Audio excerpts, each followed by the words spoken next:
right now it's time to talk with Brian Ross. And Real News, we get together with Brian on Thursday morning at about 20 minutes after 7 o'clock and talk about some of the stories and media coverage that's out there. Good morning, Brian. Good morning to you, Marshall. A great-looking day. Yeah, a real nice day, and we're into some nice low humidity weather with normal temperatures for the next week or so. So, I'm glad to hear that. Yeah, we can enjoy it. Well, he's on his first real big official overseas mission.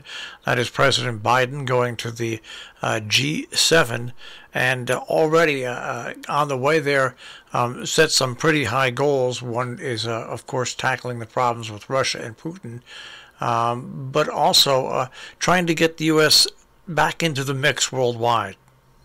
Right. This plan to announce a renewed Atlantic Charter with a special relationship with Great Britain is one step, taking a leadership role and making sure there are hundreds of millions of vaccinations available for the rest of the world, is the kind of thing that he talked about doing, and now he's doing it.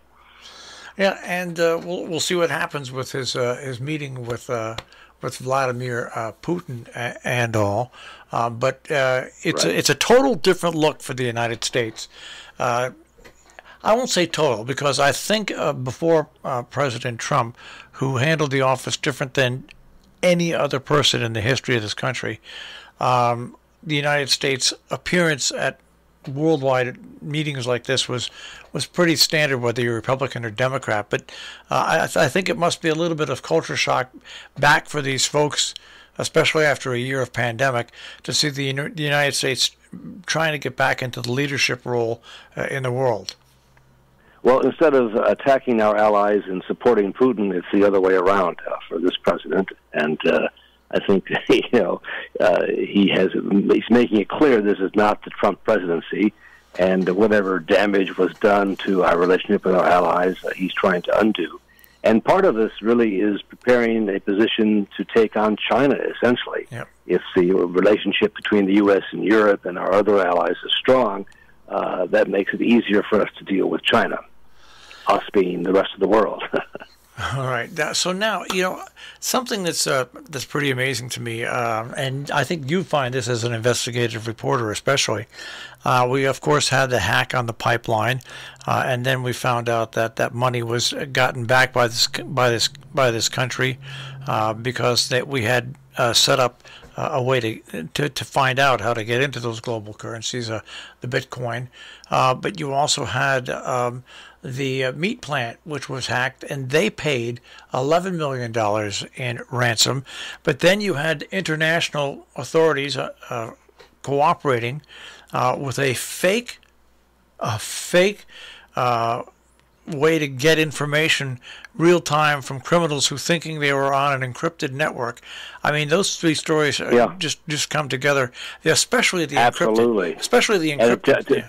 Understand it is the ability. We thought that Bitcoin was completely you could not crack it, and because of the pipeline case, the U.S. showed its hand, and they were able actually to track down the people who received the Bitcoin and actually break into their network and steal their password and get those Bitcoins back, which is like right out of a some sort of fantastic spy movie you might watch with Tom Cruise leading the way. And then the ability that the FBI set up this sting, posing as an online site for crooks, and they all used it, and they turned the tables on them. Quite a bit of great sleuth work, and I think the U.S. is showing it does have more capabilities than we thought they did, and perhaps it's not so impossible to go after these online crooks who've been demanding the ransomware. And what's so impressive, if people would take the time to read up and look into, especially what we developed with that fake encrypting system, which fooled so many, is that nobody jumped on it too quick. All the international actors in this all sat back and waited till the big fish could be reeled in. And I think that's one of the most important factors, the international cooperation to make sure that they just didn't get the people that were moving the drugs around, but they had a real-time basis of following what was going on, and they didn't blow it, which is enormous. And the fact that the crooks around the world came to believe this was a safe place for them to do business Hats off to the FBI and the others who put together this thing, run out of the FBI office in San Diego. It showed an amazing sort of ingenuity on the part of law enforcement. And we thought that, we were sort of unable to do anything about these online criminal groups in Eastern Europe and Russia and China, and it turns out we can, which is heartening. Still, as you say, the large meatpacking company, JBS, paid $11 million in Bitcoin, and the pipeline official testified before Congress that he paid because he did it in secret and he thought he had to do it. So it's an indication this is a new front in a war on crime, cybercrime. Pretty amazing. All right. Now, something that we've been living with for a long time, protests and people in support of it, the Keystone XL pipeline has been halted. The company finally said, all right, we give up after President Biden blocked its permit. Absolutely. And this was a goal that he and sort of the progressives in the Democratic Party had pushed for.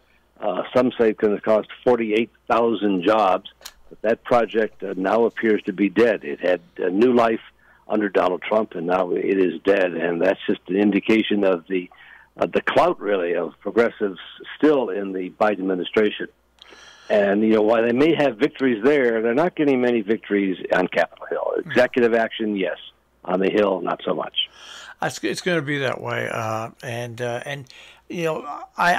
have a feeling sooner or later either Manchin's going to become an independent, sitting with Republicans, or Republican, because he basically has staked out a at-war territory with not only the progressive wing, but the moderate wing of the Democratic Party.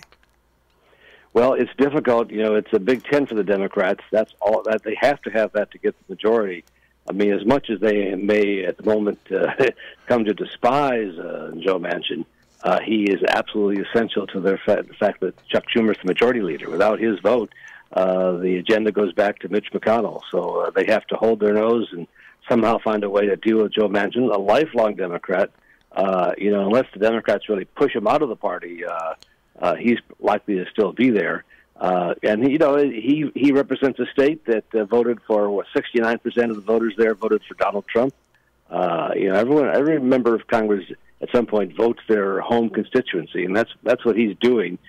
You see reports, I think, Marshall, that behind the scenes, while indicating that he's going to be a no on a filibuster and a no on the John Lewis bill, the voting rights bill, the Senate number 1, that he may have done a deal where he'll support a larger infrastructure piece of legislation. All right, and move on to one final thing. We also have David Terechuk, who joins us when we take a look at international media coverage. But President Biden, going to this meeting, has signaled to Boris Johnson not to let post-Brexit conditions really have Northern Ireland's peace fall apart. Exactly, and there are issues there. There are renewals and violence. There's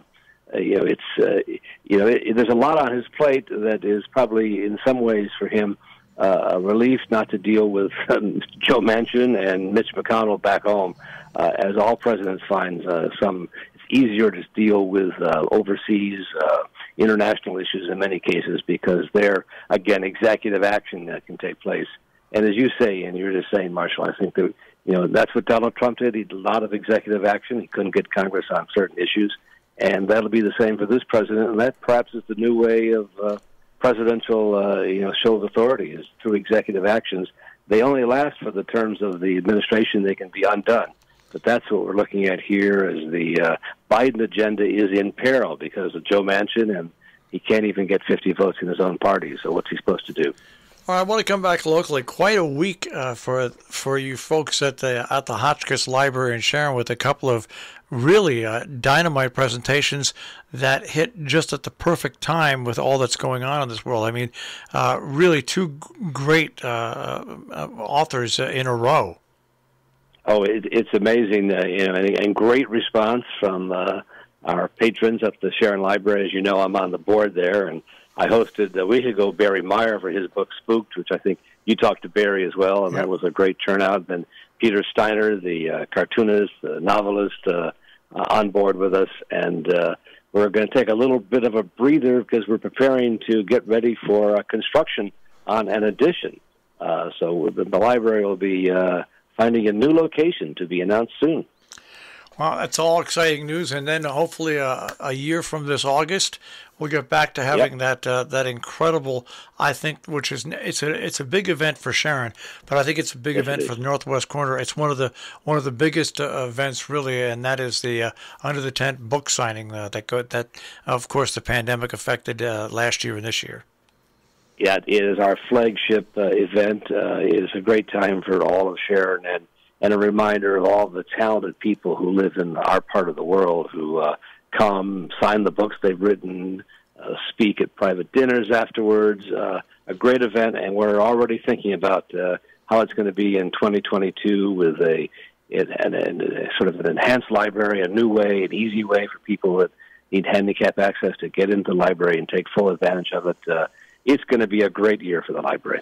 All right, Brian, always great to talk with you. Have a great weekend, and we'll speak to you next week. You too, Marshall. Always great to be here on your Breakfast Club. All right, take care. Brian Ross with Real News here on Robin Hood Radio, and you can find Brian on the web with Real News at robinhoodradio.com. Click on demand, click on Real News with Brian Ross.